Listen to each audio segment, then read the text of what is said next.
Hey, pero ¿qué pasa, mis queridos matemáticos y matemáticas? Sí, sí, sí, ya estamos aquí. Bien, bien, bien, os sacaréis un 10. Bueno, vamos al siguiente vídeo, ¿de acuerdo? De variable compleja, de la sección de variable compleja. Bueno, el siguiente ejercicio que vamos a hacer para este vídeo, que va a ser la segunda parte de ejercicios de números complejos, va a ser demostrar el siguiente resultado, que se va a verificar para todo número complejo z en el plano complejo y para todo número natural n que viva en el conjunto de los números naturales n. Y es que el módulo de la parte imaginaria de cualquier potencia de ese número complejo va a ser siempre menor o igual que esta expresión que tenemos aquí. Entonces, ¿cómo lo vamos a demostrar? Lo demostraremos utilizando el principio de inducción, ¿de acuerdo? Es decir, una propiedad que depende para un número natural n, ¿de acuerdo? Los números naturales es el único conjunto, de los pocos conjuntos, por no decir el único, el cual se puede aplicar la hipótesis de inducción. Es decir, lo vamos a probar para el primer número natural y si suponemos cierta la propiedad para un n natural, entonces vamos a probar que esa propiedad se verifica para el siguiente natural, que será n más 1. Entonces vamos a utilizar la hipótesis de inducción, ¿de acuerdo? El principio de inducción o la hipótesis de inducción. Entonces, ¿cómo vamos a empezar? Pues vamos a empezar diciendo que si n es 1, ¿vale? En los naturales yo no considero al 0, ¿vale? Sabemos que la parte imaginaria de z, pues como es de esperar, es menor o igual, es de hecho igual que el módulo de la parte imaginaria de z. Entonces, para n igual a 1, la propiedad se ve sin ningún problema. Entonces vamos a suponer que dicha propiedad se verifica. Vamos a suponer que la propiedad se verifica para un n, ¿de acuerdo? Entonces, suponemos que, por HP voy a poner hipótesis, perdón, por HI voy a poner hipótesis de inducción, que para un n, ¿vale? Para un n natural se va a tener que efectivamente el módulo de la parte imaginaria de zn, de z a la n, va a ser menor o igual que n veces el módulo de la parte imaginaria de z, ¿de acuerdo? Por el módulo de z a la n menos 1. Y recordemos una cosa. Lo que vamos a recordar es que la parte imaginaria, y esto se puede resolver sin ningún tipo de problema, del producto de dos números complejos, z, omega, no es el producto de las partes imaginarias, pero va a ser la parte real de z por la parte imaginaria de omega más la parte real de omega por la parte imaginaria de z. ¿De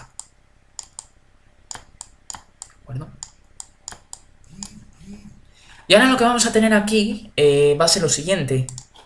Lo que se va a tener es que el módulo de la parte imaginaria de z a la n más 1, que es lo que queremos probar, que para n más 1 se verifique esa propiedad, va a ser justamente el módulo de la parte imaginaria de z a la n por z. Y entonces es cuando vamos a aplicar justamente este asterisco más justamente la hipótesis de inducción, porque ya sabemos que esto es justamente la parte real de, perdón, esto es a la n-1 efectivamente, y esto va a ser la parte real de z a la n, ¿de acuerdo? Parte imaginaria de z, esto es, más la parte real de z por la parte imaginaria de z a la n. ¿De acuerdo? Ay, perdonadme que no haya cerrado bien ese paréntesis. Entonces lo que vamos a tener es justamente lo siguiente. Sigo por aquí arriba. Vale, sigo por aquí arriba. Lo que vamos a tener es, por la desigualdad triangular, lo que vamos a tener es que esto va a ser menor o igual, esto la parte real de z a la n siempre se va a poder acotar por el módulo del número complejo a la n, módulo de z a la n, ¿de acuerdo? Por el módulo de la parte imaginaria de z, ¿de acuerdo? Esto es, más la parte real de z, ¿de acuerdo? La parte real, módulo de la parte real de z, por el módulo de la parte imaginaria, pero la parte imaginaria ya sabemos que es todo esto. Entonces lo que se va a tener es que esto va a ser multiplicado por, o sea, al aplicar el menor o igual, vamos a aplicar ya la hipótesis de inducción, ¿vale? La hipótesis de inducción nos decía justamente lo que tenemos subrayado aquí en rojo, ¿de acuerdo? Que esto va a ser justamente n veces por el módulo de la parte imaginaria de z, ¿de acuerdo? Por el módulo de z a la n menos 1, ¿de acuerdo? Y ahora voy a borrar la hipótesis de inducción porque si no, no me va a caber esto, ¿de acuerdo? Esto es... Si no, no me va a caber lo demás. Sigo por aquí abajo ahora. Esto, la parte real de z se seguirá acotando por el módulo de z, ¿de acuerdo? Y el módulo de z por el módulo de z a la n menos 1 vuelve a ser el módulo de z a la n. Entonces vamos a poder sacar factor común a módulo de z a la n, que nos va a multiplicar ¿a quién? Nos va a multiplicar a módulo de la parte imaginaria de z, ¿de acuerdo? Más n veces la parte imaginaria de z. Es decir, lo que vamos a tener aquí es que esto va a ser justamente por n más 1. Y esto será justamente n más 1 por el módulo de la parte imaginaria de z por el módulo de z a la n. Y esto es justamente la propiedad para n más 1, para el siguiente entero natural a n. Entonces está probado ya para todo natural n natural. Y con ello cerraríamos justamente este ejercicio por el principio de inducción. Vale, vamos a hacer el siguiente ejercicio, ¿vale? Y para hacer el siguiente ejercicio lo que necesitamos es un resultado auxiliar que nos va a decir que si omega es una raíz enésima de 1, ¿de acuerdo? Sin ser omega 1, ¿de acuerdo? Entonces esta suma tiene que ser 0, ¿de acuerdo? ¿Cómo se demuestra este resultado? Si omega es raíz enésima de 1, lo que va a ocurrir es que omega en la n menos 1 va a ser 0, ¿vale? Porque omega a la n tiene que ser 1, ¿de acuerdo? Muy bien, pero ya sabemos una cosa, y es que omega a la n menos 1 es, si este polinomio le llamamos phi de omega, ¿vale? Lo que vamos a tener es que omega a la n menos 1 va a ser omega menos 1 por phi de omega, ¿de acuerdo? Y lo que seguimos teniendo es que todo este polinomio omega a la n menos 1 es 0, esto tiene que seguir siendo 0, pero ¿qué ocurre? Que si omega es distinto de 1, omega menos 1 tiene que ser distinto de 0. Entonces lo que podemos hacer es dividir en esta ecuación entre omega menos 1 y lo que obtendremos es que phi de omega es 0. Pero phi de omega era todo este polinomio. Entonces lo que acabamos de probar es que la suma de las n-1 raíces enésimas de 1 es 0. ¿De acuerdo? Y ya estaría. Bueno, entonces este resultado va a motivar al siguiente otro resultado. Bueno, pues el siguiente ejercicio que vamos a utilizar el resultado auxiliar para probar que Z1, Z2 y Z3 son tres números complejos situados en la circunferencia de centro 0 y de radio 1, ¿vale? Para cada j entre 1 y 3. Entonces, son los vértices de un triángulo equilátero siempre y cuando esta suma sea 0. Entonces vamos a ver cómo se demuestra este resultado. Bueno, este resultado, si tienen que ser Z1, Z2 y Z3 los vértices de un triángulo rectángulo, ¿vale? Entonces, ¿qué ocurre con Z1, que es con respecto de Z2? O mejor dicho, bueno, Z1 es Z1, pero Z2, que es con respecto de Z1, pues va a ser un giro de Z1 de 120 grados, o también dicho 120, 180 es pi, así que 120 será x, entonces 120 partido por 180 pi será 6 novenos, 6 novenos, 6 novenos son 2 tercios, 2 tercios de pi, ¿vale? 2 pi tercios de i, ¿de acuerdo? Y para Z3 con respecto de Z1, Z3 con respecto de Z1, será un giro ahora de 4 pi tercios, ¿de acuerdo? O sea, perdonadme, no son giros de 120 grados, son giros de 60 grados, porque la suma de los ángulos de un triángulo, sea equilátero, sea isósceles o sea escaleno, tiene que ser 180 grados. Entonces cada giro son de 60 grados, que es justamente 2 pi tercios, ¿de acuerdo? 2 pi tercios y 4 pi tercios. Entonces, ¿qué es lo que va a ocurrir? Lo que va a ocurrir es que Z1 más Z2 más Z3 va a ser 1 más e a la 2 pi tercios de i más e a la 4 pi tercios de i. Y esto va a ser multiplicado por Z1, ¿de acuerdo? Y entonces, ¿qué es lo que va a ocurrir? Que esto va a ser 0. ¿Y por qué esto es 0? Porque lo que sabemos es que omega, en nuestro resultado auxiliar anterior, va a ser e a la 2 pi tercios de i. Y n es en este caso 3. N va a ser en este caso 3. Omega va a ser una raíz cúbica de la unidad. Entonces, el resultado anterior nos dice que phi de omega tiene que ser 0, pero esto es phi de omega, para n igual a 3 y omega igual a e a la 2 pi tercios de i.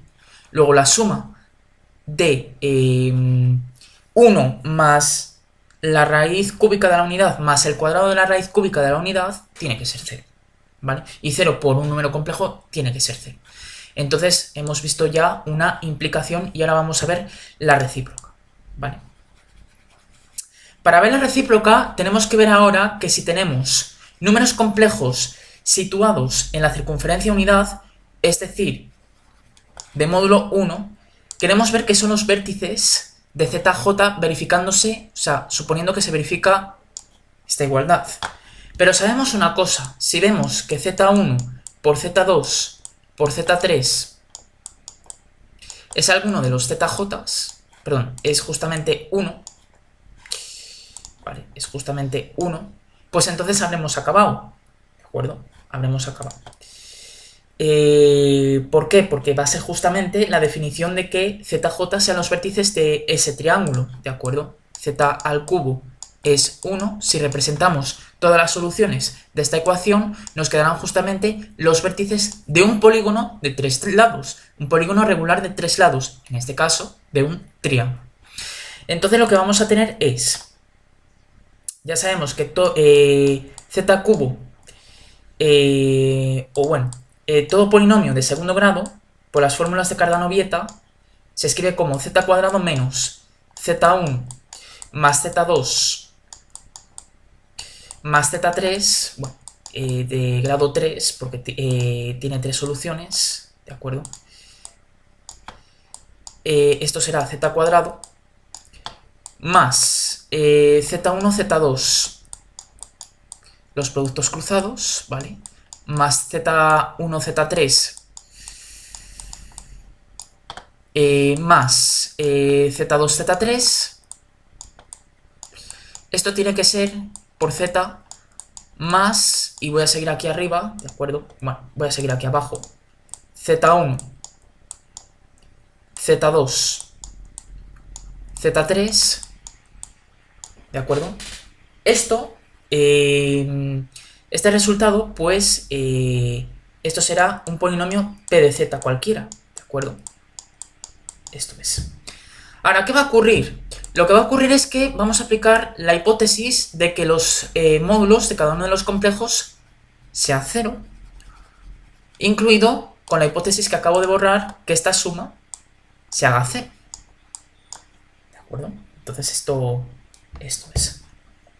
Entonces, ¿qué es lo que va a ocurrir? Lo que va a ocurrir es que, por hipótesis, este término es cero. Entonces lo que vamos a tener aquí es que z cubo, ¿de acuerdo? Más, bueno, vamos a ver justamente quién es este término de aquí, ¿no? Entonces, vamos a llamarlo 2, y 2, ¿de acuerdo?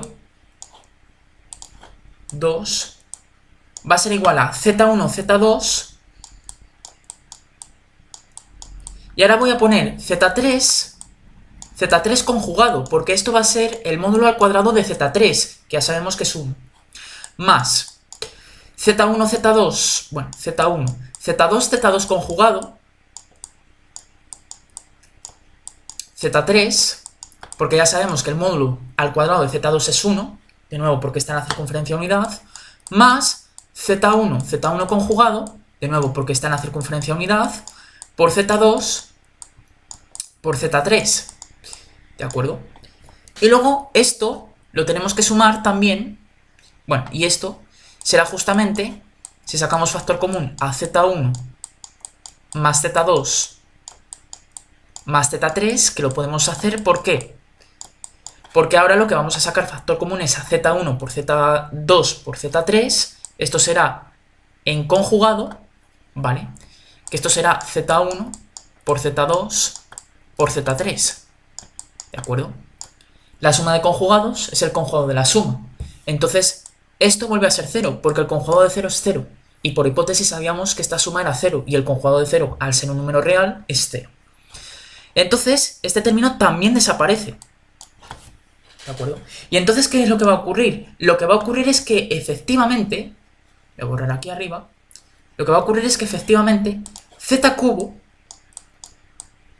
se va a poder poner como z1, z2, z3, ¿de acuerdo? ¿Por qué? Porque z1, z2 y z3 va a ser justamente la solución de un respectivo polinomio de grado 3.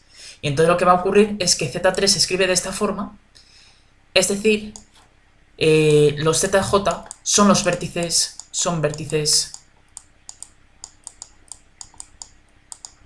de un triángulo rectángulo, ¿de acuerdo? Que era justamente lo que pedíamos probar.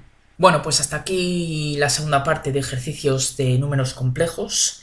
Y ahora, como es natural, pues vamos a tirar de la ruleta a ver qué tipo de chiste nos toca. Entonces, ahí tenemos la ruleta, ¿de acuerdo? Entonces vamos a tirarla y a ver qué tipo de chiste nos toca. Y el tipo de chiste que nos toca va a ser chistes de matemáticos. Ahí estamos, chistes de matemáticos. Vamos a ver qué tipo de chiste nos va a tocar aquí. Bueno, el primer chiste de matemáticos sería: papá, hazme este problema de matemáticas. Y dice el padre de Jaimito: no, hijo, no estaría bien. Y dijo Jaimito: bueno, inténtalo de todas formas. Bueno, vamos a tirar otra vez de la ruleta a ver qué nos toca aquí. Y lo que nos va a tocar es justamente el siguiente tipo de chistes.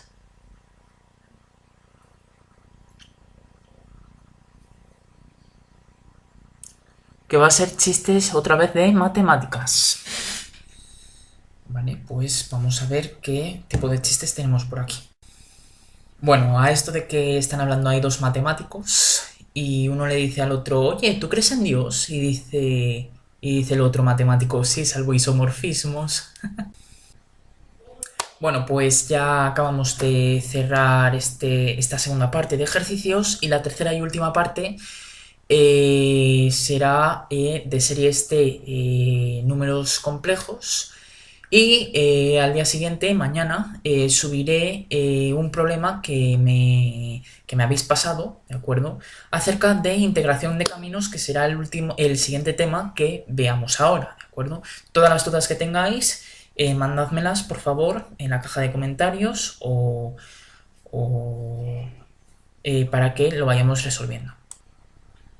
Y bueno, y dicho todo esto, nos vemos en el siguiente vídeo de CDM, clases de mates. ¡Hasta luego!